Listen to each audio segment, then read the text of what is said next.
I think that the rules of engagement played a massive role in me losing my arms and legs. So my first deployment in 2007, 2008, I was under President Bush. My rules of engagement were to engage with and destroy the enemy, which is my job as infantryman.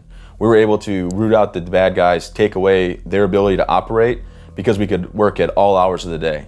Our slogan was, "We own the night." So we were allowed to patrol at nighttime. We kept the enemy on their heels. We were able to take them out when we saw them doing things. My second deployment, I was under President Obama, but still with President Bush's policies in place. And my third deployment was under President Obama and his policies that his administration put in place. The rules of engagement had shifted, and we were only to fire when fired upon. I was not allowed to go out at nighttime. I mean, we had what they call a raid camera, and we could see people up to like a click away, and we would watch them dig and put stuff in the ground.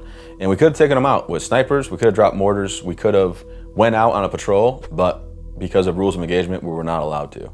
So some things that were non-negotiable is if we saw an enemy combatant that we felt was a threat and they had an AK-47, if they did not point it and shoot it at us, we could not shoot them. So I'll give you for instance, we'd get pop shots taken at us, we would go to shoot back, we would call in the Kiowa helicopters, and when the Kiowas would come in on station, because the enemy was so far away, they would see the enemy, they'd see the AK-47 and RPGs by their feet, but they weren't holding it anymore, and now they were no longer considered a combatant. And as soon as the Kiowas would get pulled off station, they'd pick their rifles back up and shoot us, or shoot at us.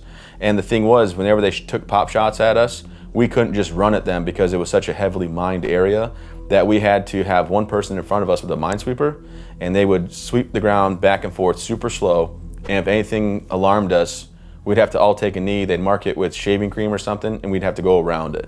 So it would take us hours and hours and hours to go a mile or two. I'm not saying we could avoid everything, but we weren't allowed to do the things that we were trained to do, and we had a lot of casualties.